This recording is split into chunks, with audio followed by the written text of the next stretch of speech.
Dimarts de la setmana que ve hi haurà ple extraordinari a l'Ajuntament de Gelida.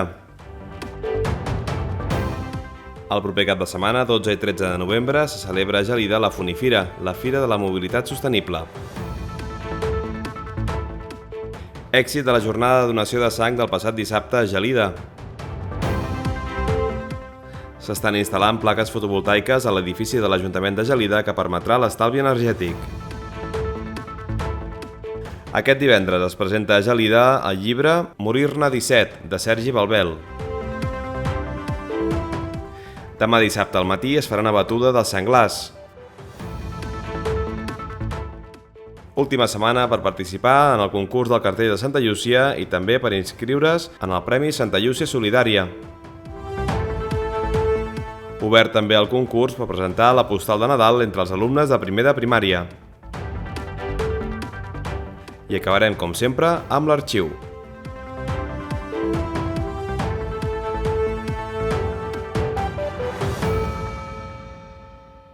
Aquests són els continguts del Gelida en Viu d'avui divendres 4 de novembre. Comencem!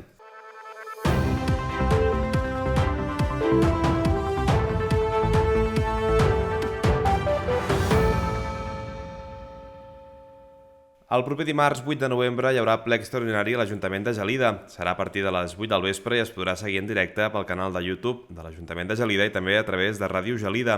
L'ordre del dia d'aquest ple és de 14 punts. Aquest és un ple d'aprovació d'ordenances, però també hi ha altres punts a l'ordre del dia, com l'aprovació de la modificació de crèdit 11-2022 o la presa de raó de la renúncia al càrrec de regidor de l'Ajuntament de Gelida formulada pel senyor Santiago Gracián Sitjà.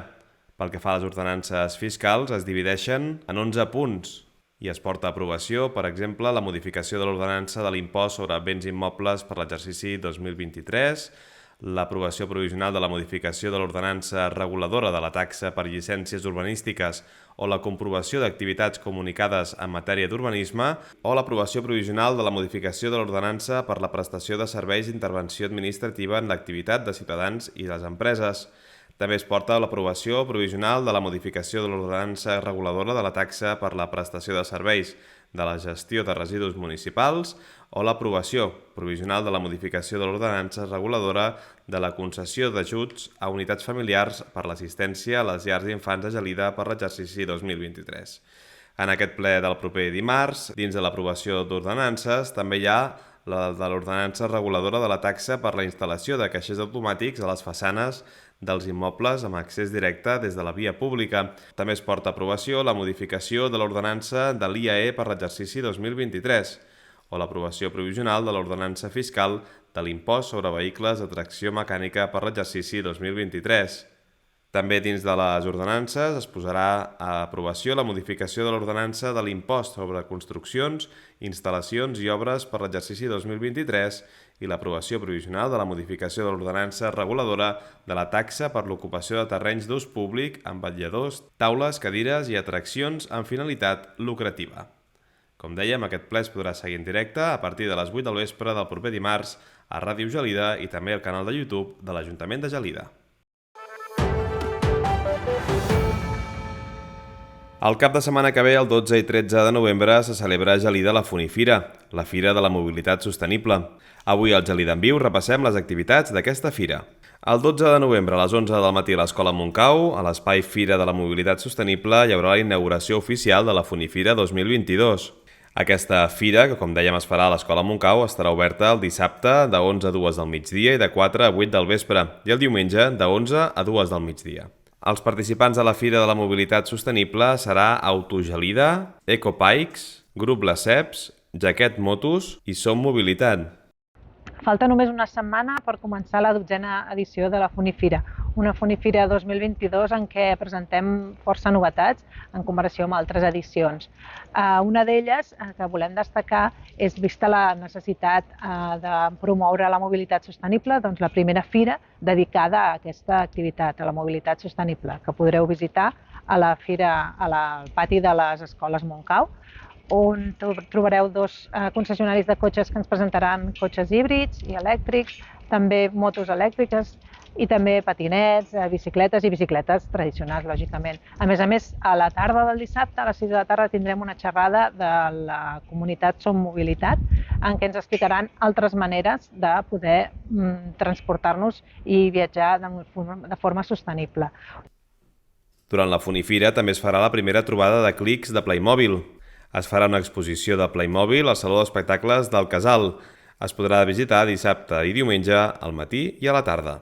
El dissabte d'11 a 8 del vespre i diumenge de 11 a 7 de la tarda a la pista Jardí del Casal es farà tallers de Playmobil i també inflables relacionats amb Playmobil. L'altra gran novetat que ens agradaria destacar és la trobada de clics de Playmobil.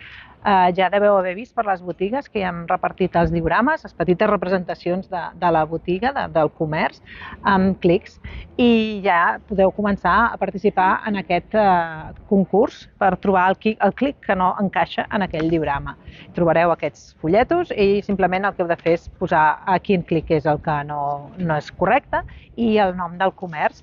I això ho podreu portar durant el cap de setmana de la Funifira al Saló de la Unió del Casal Gelidenc. Hi haurà una bústia i allà podeu posar-les, i el diumenge es farà un sorteig valorat amb 100 euros de material del clic de Playmobil. L'espai gastronòmic s'ubicarà al pavelló municipal i estarà obert el dissabte de 12 a 5 de la tarda i de 7 a 11 de la nit, i el diumenge de 12 a 5 de la tarda. El preu del tiquet gastronòmic és de 5,5 euros. El de la degustació de vi i cava amb copa també 5,5 euros, i el de degustació de vi i cava sense copa de 4,5 euros. Els participants de l'espai gastronòmic seran bar-restaurant La Pista, embotits Can Coma, hotel-restaurant Campanyella, pastisseries La Confiança, restaurants El Cafè de Gelida, Can Pasqual, La Llibreteria, Torrents Moliner, Vins al Cep, Torelló i Covides. Altres activitats que es faran durant la jornada seran el trenet tripulat solidari. Estarà a la plaça de la Vila el dissabte d'11 a 2 i de 4 a 8 del vespre. El preu per viatge és de 50 cèntims i és una aportació per la Marató de TV3. El dissabte a les 12 hi haurà Cine Xic, amb la projecció de la pel·lícula 20 al Centre Cultural de Gelida. També el dissabte a les 12 del migdia, davant de l'Estació Superior del Funicular, hi haurà concert de la Big Band de l'Escola Municipal de Música de Gelida. Dissabte, al matí i també a la tarda, hi haurà teatralització del Funicular. El dissabte a les 6 de la tarda, xerrada sobre el transport compartit a càrrec de Som Mobilitat. El dissabte, d'11 a 2 del migdia, exhibició de motocross amb moto elèctrica amb Àlex Mellado Palomino, campió de Catalunya de motocross elèctric. El dissabte i diumenge, d'11 a 2 del migdia, hi haurà el Tasta al Crawler. Es farà al camp de futbol, a càrrec de Rockcat RC Team. I dissabte, al matí i tarda, i també diumenge al matí, es farà la final del Campionat de Catalunya de Crawler. Serà a la plaça del Pedró del Castell. També al Castell de Gelida es faran visites guiades, un recorregut guiat pel recinte del castell que inclou la projecció d'un audiovisual. El preu és de 4 euros per persona i els menors de 9 anys gratuït. Les visites es faran al cap de setmana a 2:15 i també a 2:15 del migdia. Al Castell de Gelida també es farà l'acte del Castell al Celler, Jaume Pasqual de majordom a pagès a la Gelida medieval, una activitat que organitza l'Associació d'Amics del Castell de Gelida i també el celler Can Pasqual. L'activitat inclou el tast de vins locals i la degustació de productes de proximitat, tot acompanyat d'un relat històric sobre l'entorn i patrimoni del poble de Gelida. Per la realització d'aquesta activitat cal desplaçament del Castell de Gelida a Can Pasqual. Cal fer reserva prèvia trucant al 93 779 0146 i el preu és de 18 euros pels socis de l'Associació d'Amics del Castell de Gelida i 20 euros pels no socis. El diumenge a la 1 del migdia hi haurà el tast de la Funifira al pavelló municipal. El preu és de 5 euros i participaran els cellers de la Funifira. De l'11 al 13 de novembre també hi haurà el torneig de pàdel de la Funifira. I el diumenge de 10 a 1 del migdia es farà el 6è ral·li fotogràfic Gelida en fotos. El lloc de trobada serà el Casal de la Gent Gran i organitza l'Associació Fotogràfica Flaix Gelida. Durant la Funifira 2022 també es poden visitar diverses exposicions. Una estarà ubicada a l'Espai 1880, Pintura amb vi, de Marta Aranyó. S'inaugura el divendres 11 a les 7 de la tarda i es podrà visitar dissabte de 12 a 2 i de 6 a 8 del vespre i diumenge de 12 a 2. I al Centre de Promoció Turística, Aula del Funicular, es podrà visitar l'exposició permanent Funicular de Gelida. Trobareu més informació al web de l'Ajuntament www.gelida.cat. I a més hi ha altres activitats que podeu trobar en aquests díptics que heu rebut ja casa per casa, i que esperem que tota l'oferta us agradi i ho passem el millor possible aquest cap de setmana de Font i Fira. Us esperem a tots. Aquest dissabte passat es feia a Gelida una jornada de donació de sang. Hi van participar 104 persones, de les quals 93 van donar sang. En aquesta jornada, que es va fer al Casal de la Gent Gran, 4 persones van fer la seva primera donació i en total es podran beneficiar d'aquesta donació de sang 279 pacients.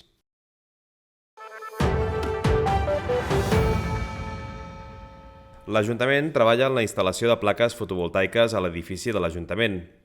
L'Ajuntament de Gelida està impulsant la instal·lació fotovoltaica d'autoconsum amb una potència de 12,245 kW a la coberta de l'edifici del consistori, amb la finalitat de que sigui autoconsumidora de l'electricitat generada.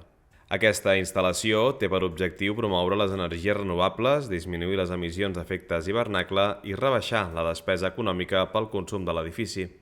Aquest projecte consisteix en la instal·lació d'un generador fotovoltaic sobre la coberta de l'edifici de l'Ajuntament de Gelida, interconnectat a la xarxa interior elèctrica de baixa tensió d'aquesta.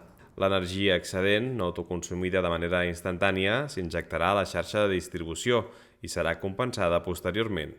La instal·lació està constituïda per 31 mòduls fotovoltaics, que en total proporcionen una potència de camp fotovoltaic de 12,245 kW.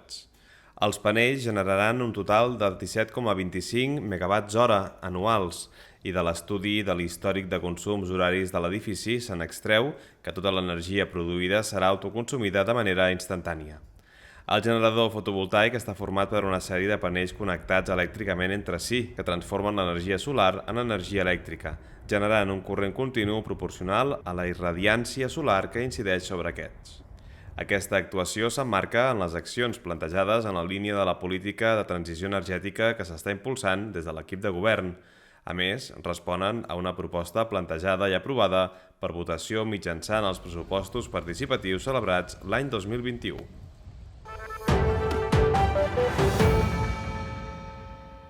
Avui divendres 4 de novembre a les 7 de la tarda es farà la presentació del llibre Morir-ne 17 de Sergi Balbel, Premi Sant Jordi 2022.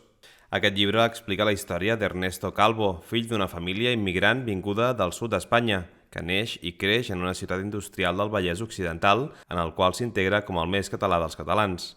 Mentre va relatant amb nostàlgia i humor la seva infantesa i la seva joventut, en què descobreix una cultura i una llengua que el fascinen i l'inquieten alhora, es confessa autor d'una sèrie d'assassinats comesos entre el període que va del cop d'estat al febrer del 81 fins als Jocs Olímpics de Barcelona del 92. Es farà al Centre Cultural de Gelida.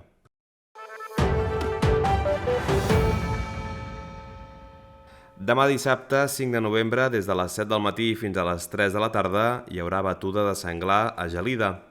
Es farà a la zona del Camí de la Valenciana, a Can Ginabreda, al Camí de Can Ginabreda cap a la Font del Noguer i també cap a Can Voltà.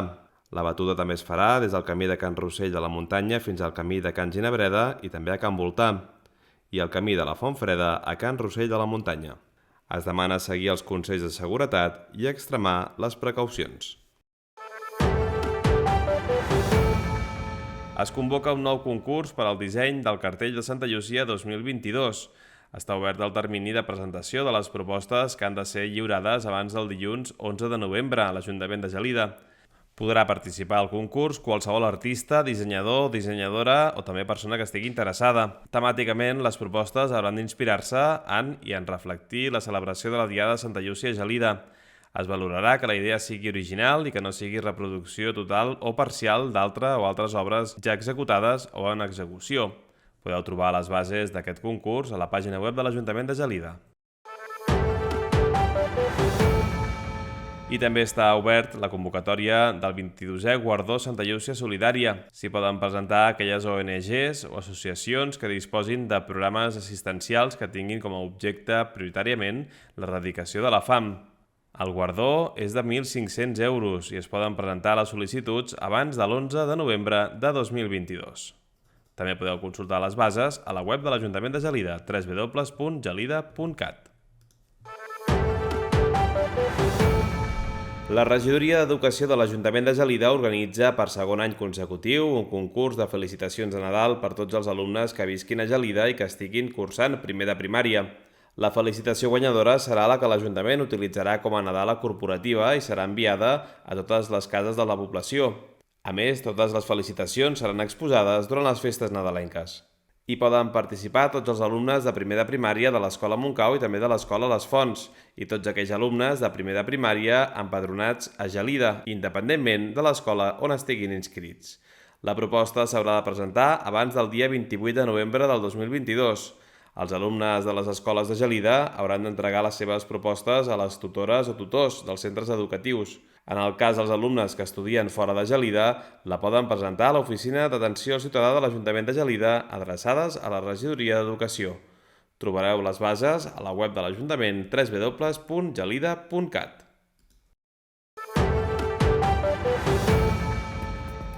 Repassem l'agenda dels propers dies. Demà dissabte, 5 de novembre, a les 7 de la tarda, concert del Casal, amb el grup Nèctar. Es farà al Saló d'Espectacles i la taquilla és inversa. També demà dissabte, 5 de novembre, a les 9 del vespre, a l'Escorxador, sopar de geligats. El diumenge, 6 de novembre, a les 7 de la tarda, ball de tarda al Casal, amb el duo Mediterráneo. Pels socis, entrada gratuïta i pels no socis, 6 euros.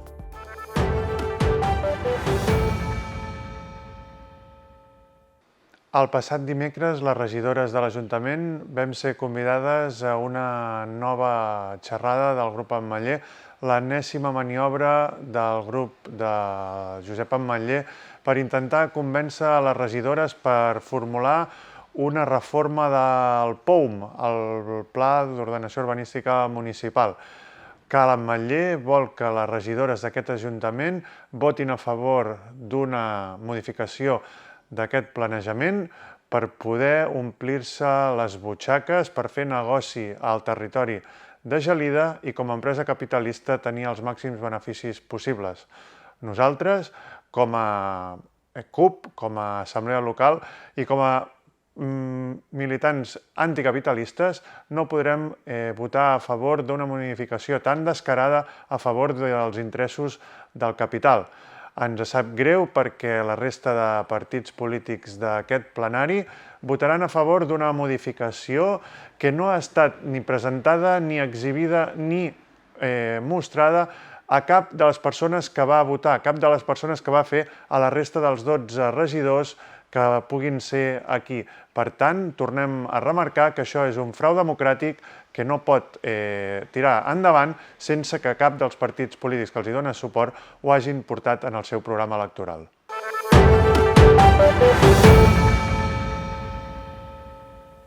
Des de Gelida per la República, aquesta setmana estem molt tristos i la veritat ens preocupa molt.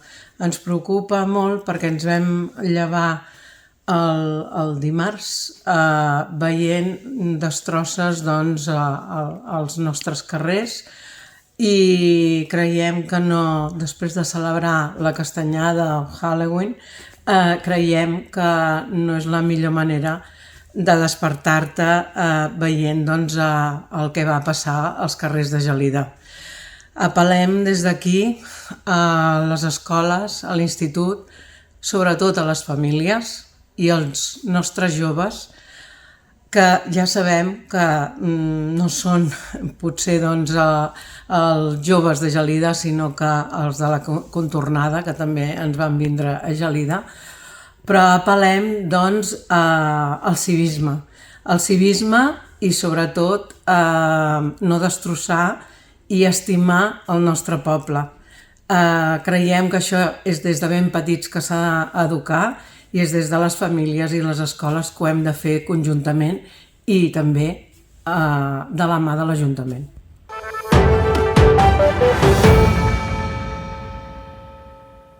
Bé, aquesta setmana es va celebrar la Diada de Tots Sants, també, evidentment, la castanyada, i certament s'han produït un seguit de qüestions que voldríem posar sobre la taula perquè demostren una vegada més aquest poc interès, aquesta deixadesa d'aquest govern municipal.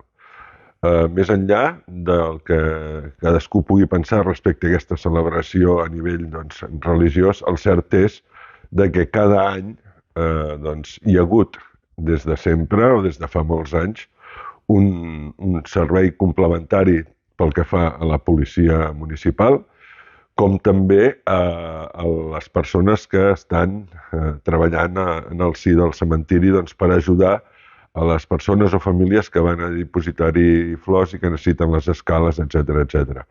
Enguany això no s'ha produït, hi havia una sola persona treballant al cementiri, la que hi ha cada cap de setmana, i diguem-ne que la presència de la policia a l'hora de dirigir el trànsit en aquella cruïlla del cementiri no ha existit. Per altra banda, a la mateixa nit de la Castanyada no hi havia potser prou persones de la policia i, evidentment, el que no va haver-hi és una neteja l'endemà de tots els efectes que es van produir com a conseqüència de la celebració de la Castanyada. Per tant, aquest govern no ha estat una vegada més a l'alçada del que cal estar a l'hora de cuidar i de mantenir els carrers i les places i els serveis que s'ofereixen a les persones del nostre poble.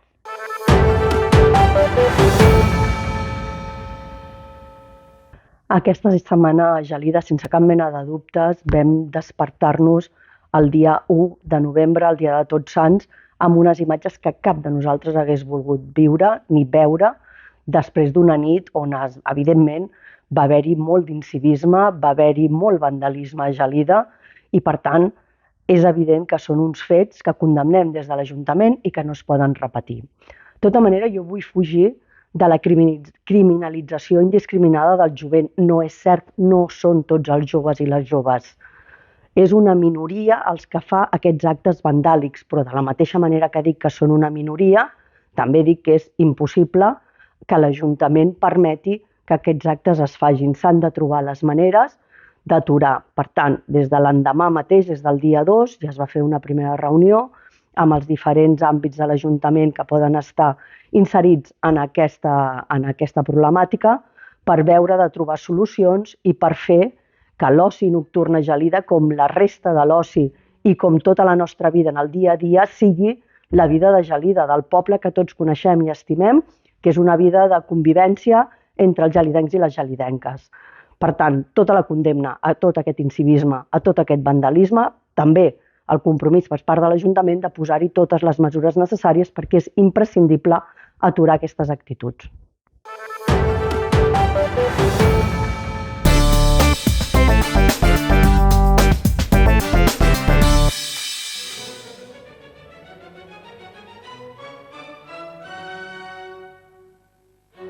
L'origen del castell de Gelida, així com de la majoria de les fortaleses de la línia defensiva de la qual forma part, cal cercar-lo en el moment de la repoblació de la banda dreta del Llobregat, amb Guifré I, a partir del 878. És probable que cap l'any 985 hagués pogut ser atacat per les ràtzies dels musulmans encapçalades per Al-Mansur. Cap l'any 1010 va morir al castell el bisbe Sala d'Urgell. 3 cossos defineixen materialment l'antiga fortalesa. El primer, d'accés format un arc de mig punt part de fora i rebaixat part de dins, coronat per 4 sageteres rectes, una tronera rectangular i 3 merlets, anomenat el portal de l'Entallada. També hi ha les restes d'un antic cos de guàrdia, de planta rectangular i del cementiri, instal·lat a mitjans del segle passat. Aquesta primera àrea està presidida per l'església d'origen preromànic de Sant Pere del Castell, de planta rectangular i documentada des de l'any 945.